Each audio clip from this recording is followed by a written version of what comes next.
तर मंडळी ऐकलास काय मी काय म्हणतोय, मी आज जरा सकाळी लवकर उठलोय आणि आज रांगणागडावर गेले, कारण आज माझ्याकडे रांगणागडावर जाण्यासाठी काही कॉलेजच्या मुली इलेलो, त्यांना आज जरा किल्लो सगळं फिरून दाखवूचं होतं, म्हणून मी आज सकाळी लवकर बाहेर पडले. मंडळी माझ्याकडे 4x4च्या 2 गाड्यो असत. तुमका त्या गाडीन मी पाडगावचा संपूर्ण जंगल त्याचबरोबर रांगणा किल्लो तुमका फिरून दाखवतले आणि त्याचा पूर्ण गाईडचा काम माझ्याकडे असता. आता 4-5 वर्षा झाली मी हा काम करतोय, एक साईड बिझनेस म्हणून मी हा काम करतोय. माझ्याकडे खूप लांबना लोक येतात, माका आधी फोन करतात आणि त्यानंतर माझ्याकडे लोक येतात. रांगणागडावर जाऊचा म्हटला तर सकाळी लवकर येऊचा लागता, कारण गडावर जाऊचो रोड तर एकदम खराब असा. किल्लो बघूक आज माझ्याबरोबर 10 ते 12 जण होते आणि ते 10 ते 12 जण खूप लांबना इलेले, त्यामुळे जरा सुटूक वेळ झालो. आम्ही 9 वाजता बाहेर पडलो.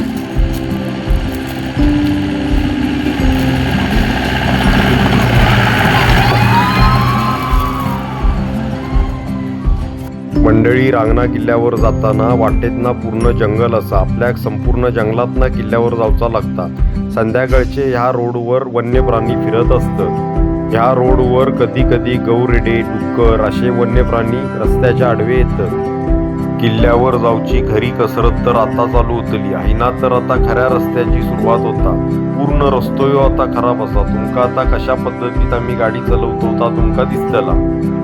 मंडळी परिस्थिती सध्या अशी असा, ह्या किल्ल्यावर गाडी फिरवत असताना वर्षाक आमका टायरी नवीन घालूचे लागतं. रिमोट केलेले टायरी तरही चालतच नाही, त्यामुळे नवीनच टायरी टाकूचे लागतं.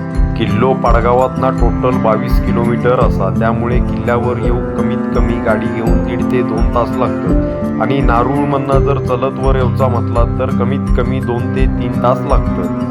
तुमका नारोळातसून येऊचा असला तर कुडाळातसून नारूळमध्ये येऊ गया, थैना कोणतरी गाईड घेऊन तुमका वर येऊ गया. मंडळी ज्या लोकांका नारूळ मार्गे चलत वर येऊ जमूचा नाही अशा लोकांनी माका कॉल करा, माझो नंबर मी खाली दिलेलो असतोय. तुमची कितीही लोक असली तरी तेवढ्या गाड्यांची माझ्याकडे सोय होतली. फक्त पाडगावात कसा यायचा ह्या मी तुमका फोनवर सांगतलंय. ह्या काम माझा नेहमी चालू असता. माका कधी वेळ नसलो तर मी गाडी ड्रायव्हर पण देतोय. माझ्याकडे नेहमी कुडाळ, सावंतवाडी, त्याचबरोबर रत्नागिरी, गुहागर, त्याचबरोबर गोव्याचे पण काही माझ्याकडे लोक येतात. माका आधी फोन लावतात आणि मग माझ्याकडे येतात.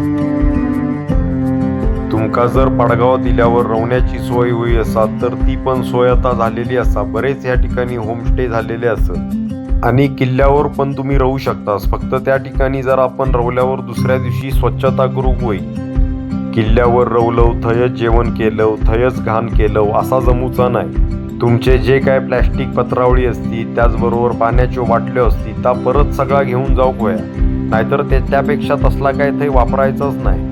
आणि जर किल्ल्यावर वाईट काय करूक जर येत असतात ना, तर किल्ल्यावर इकडच्या बाजूक नाही इलात तरी चलता. कोण ये म्हणून सांगणार नाही तुमका, कारण ह्यो किल्लो जो असा ना ह्यो आपलो सगळ्यांचो असा. त्यामुळे किल्ल्यावरचा पवित्र राखणा, स्वच्छता राखणा ह्या आपला काम असा. किल्ल्यावर आपण देवळात झोपू शकतो, नाहीतर थंय टेंट लावून आपण झोपू शकतो. त्यानंतर आपण त्या ठिकाणी जर जेवण करतलो ना, ता जेवण सुद्धा करून झाल्यावर आपण ती जी काय पत्रावळीनी असती, त्याचबरोबर इतर काय प्लॅस्टिक असतात, त्या सगळं आपण परत रिटर्न घेऊन जायचा.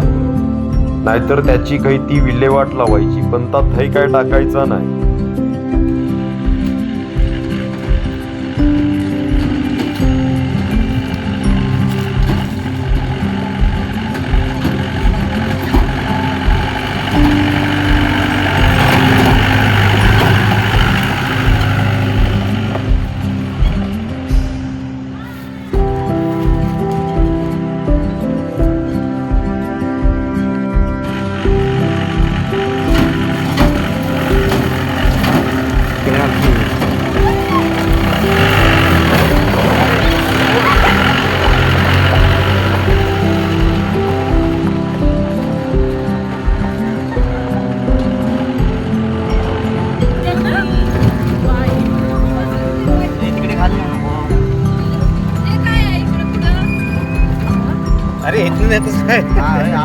तर मंडळी आता 2 तासाच्या प्रवासानंतर आम्ही आता किल्ल्यावर येऊन या ठिकाणी पोहोचलो. आता आम्ही हयच गाडी पार्किंग करून आम्ही आता पुढच्या मार्गागामी लागलो. गणपतीचं मंदिर आहे.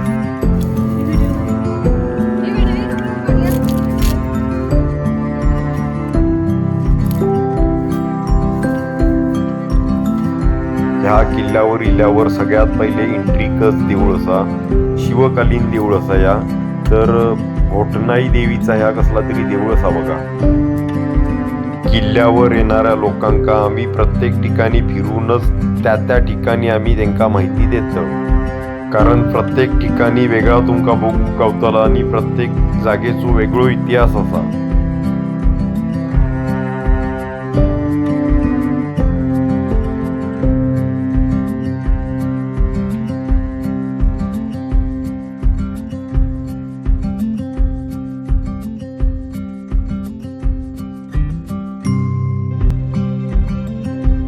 आम्ही आता असो कोल्हापूर जिल्ह्याच्या हद्दीत आणि हैनाखाली सगळा कोकण चालू होता.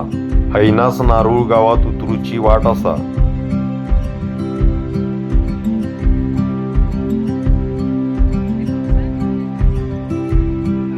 चला स्पीड लावा जरा फास्ट.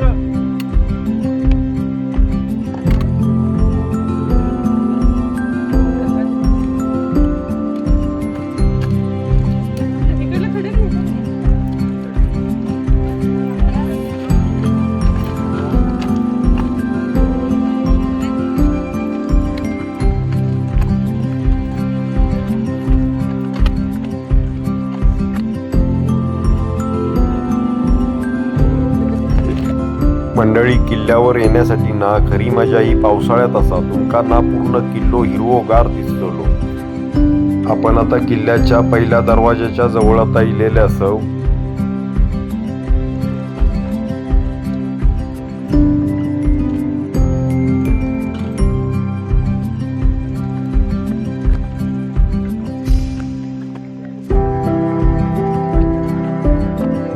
मंडळी, ह्या किल्ल्यावरसून ना मनोरमन संतोषगड पण चांगलो एकदम क्लिअर दिसता, पण आता जरा धुक्या असल्यामुळे जरा दिसत नाही तो.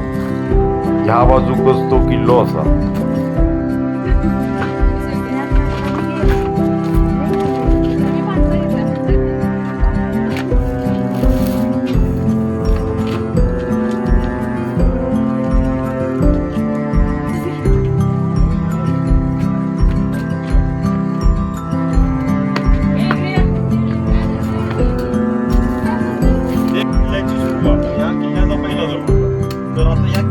दरवाजाच्या समोरच ही भिंत आडवी का दिसते. दरवाजा हा दर्शनी दरवाजा आहे. तुम्ही ज्यावेळी तिकडून येताना त्यावेळी हा दरवाजा दिसत नाही, तुम्हाला ही फक्त भिंतच दिसते. आणि इथे ज्यावेळी तुम्ही येणार त्यावेळी हा किल्ल्याचा तुम्हाला मेन दार दिसेल. तर त्याचं कारण काय माहिती आहे, म्हणजे पूर्वी ज्यावेळी म्हणजे शत्रू किल्ल्यावर ज्यावेळी हल्ला करण्यासाठी यायचे, त्यांचा गोळा हल्ला असायचा, तोफेतून ते गोळा मारायचे आणि किल्ल्यावरचे दरवाजे, किल्ल्यावरची आणि त्यावेळी त्यांनी उद्ध्वस्त केली, तोफेतून हल्ला. तर ज्यावेळी तिकडून त्यावेळी ते तोफेतून हल्ला करणार त्यावेळी हा दरवाजा नीट राहावा, ही भिंत तुटावी. डायरेक्ट जर ही भिंत नसेल आणि जर तिथून जर गोळा हल्ला जर केला तर हा दरवाजा हे होऊन जाईल. लक्षात आलं? दरवाजा पूर्ण तुटून जाईल त्या याच्यामध्ये. तर हा दरवाजा पूर्ण व्यवस्थित राहावा, म्हणजे चांगला राहावा. हा दरवाजाला काही होऊ नये. जर तोफेतून गोळा हल्ला झाला तर ही भिंत तुटावी, यासाठी ही त्यावेळीचं इंजिनिअरिंग आहे. म्हणजे ही मध्ये ही भिंत बनलेली आहे त्यासाठी.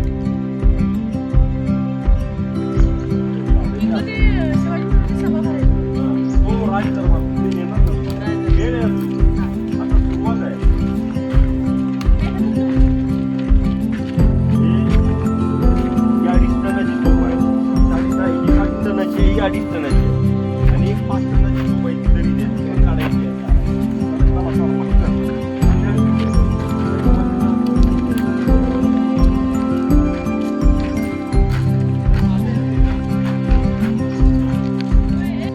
मंडळी, आम्ही आता किल्ल्यावर असलेल्या निंबाळकर वाड्यातल्या एका विहिरीच्या बाजूक आम्ही आता जेवणासाठी आम्ही थांबलो.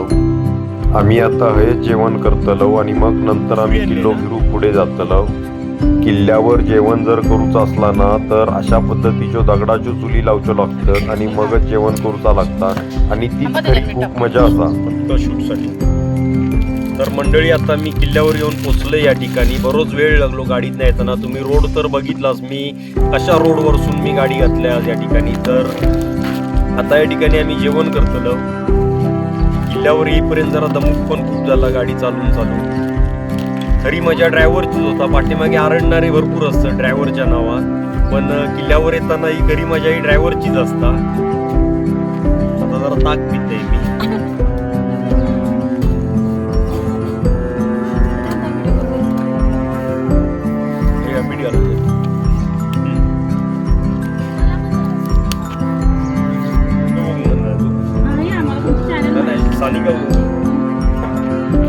तुझ्या दर्या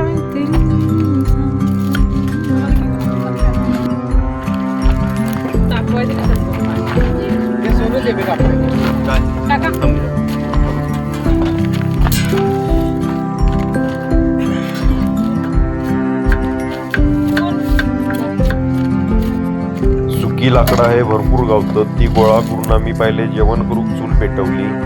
मी पण जरा मदतीक लागलंय. चुलीवर टोप ठेवतो म्हटल्यावर ते काळे होतच, त्यामुळे जरा माती लावून घेतली. बाजूकच निंबाळकर वाड्याची विहीर असा. त्या विहिरीचा पाणी एकदम स्वच्छ आणि थंडगार असा. त्याचाच पाणी आम्ही जेवणासाठी भरलं. फक्त पाणी जरा या उकळून वापर करा पाण्याचा, जरा गरम करा पाणी.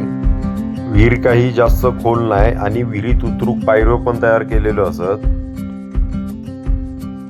चिरूचा काम आता सगळा पूर्ण होत इलेला असा.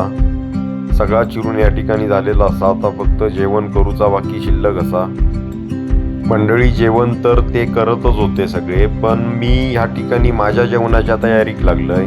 आज वार गुरुवार असल्यामुळे जरा आज माझा सवळा होता. मी कोणाक माझ्या जेवणाक आज हात लावू देऊ नये, कारण त्यांचा चिकन होता. मी माका लागणारा सगळा साहित्य बाजूक घेतलंय. डाळ घेतलंय, त्याचबरोबर बारीक चिरलेलो कांदो घेतलाय, कोथिंबीर घेतलंय, मसालोला घेतलंय आणि मी माझ्या जेवणाच्या तयारीक लागलोय.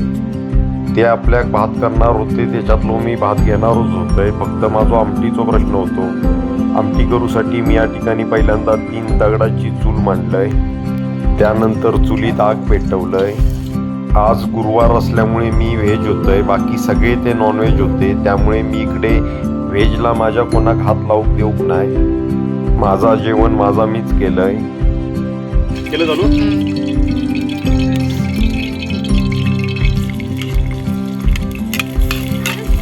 कांदो फोडणीक दिलाय आधी, त्यानंतर मसालो घातलाय. बस एवढं लय होतंय ते. एवढं बस नाही. कमी करा, एवढं लय होते, खारड होणार ते. थोडं बस नाही.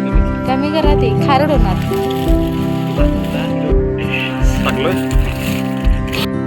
मी एकटो शाकाहारी असल्यामुळे माझ्या पुरतो टोप लहान आणलेला आणणार आहे. नाही. परिस्थिती अशी होती, म्हशीपेक्षा रेडकू मोठा होता.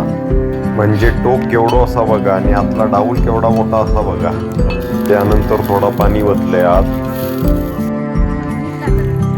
मंडळी माझी आमटी शिजत होती, तोपर्यंत आमच्या दुसऱ्या आचार्याने या ठिकाणी भात शिजवूक घेतल्या. आता थोड्या वेळात भात पण होईल त्या ठिकाणी.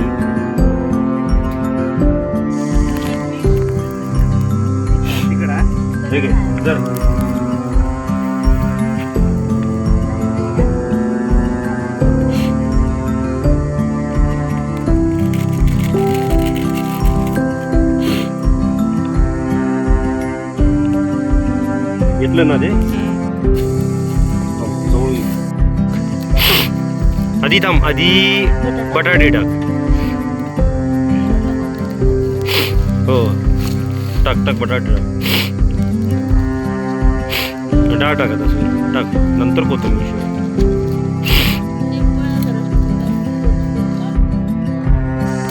काल सगळे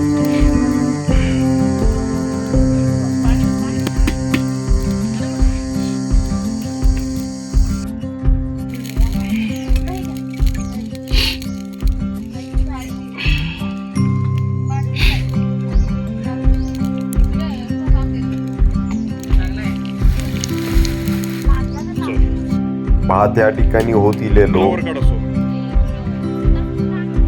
बाजूक माझ्या डाळीत पण उकळी चांगली इलेली. आता डाळ पण थोड्या वेळात शिजा. तोपर्यंत यांनी चिकनचा काम चालू केल्यानी रशातला सगळा चिकन बाजूक काढून घेतल्यानी आता चिकन कसा करतात त्यांची पद्धत जरा वेगळी असा.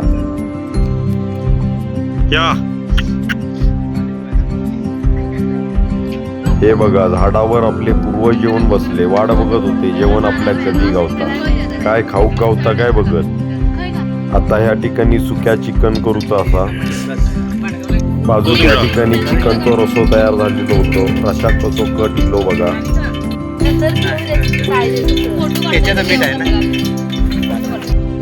तर मंडळी बघू शकता तुम्ही या ठिकाणी पदार्थ असा एक पण हात असत या ठिकाणी बनवूसाठी 6.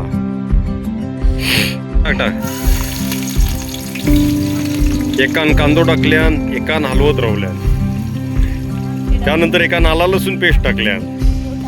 टाक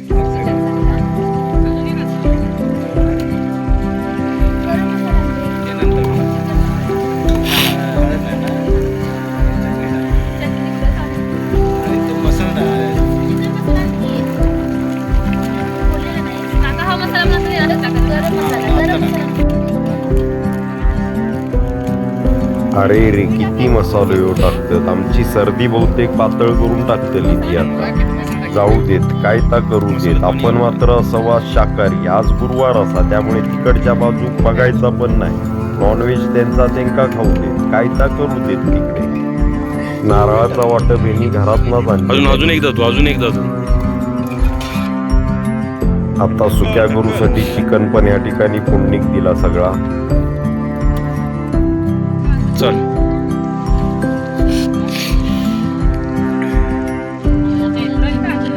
रशावर इलेलो तेलाचो कट पण थोडं सुक्यावर घातल्याने काढून.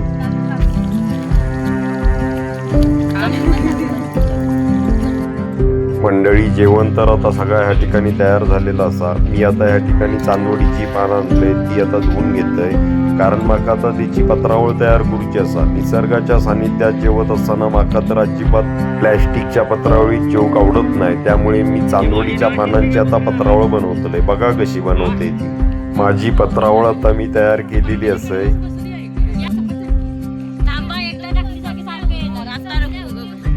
माका लागणारो भात मी आधीच काढून घेतलंय, कारण नंतर ते नॉनव्हेजचो हात लावत बसतले.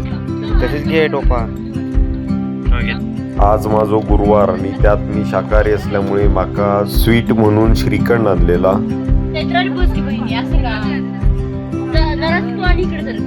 चला तर मंडळी जेव केव्हा सगळे. आमचा जेवण झाल्यावर आम्ही या ठिकाणी रवलेले चपाती आणि माकडांनी हात लावला. त्यानंतर जेवण झाल्यावर सगळी या ठिकाणी भांडी घासून घेतल्यानी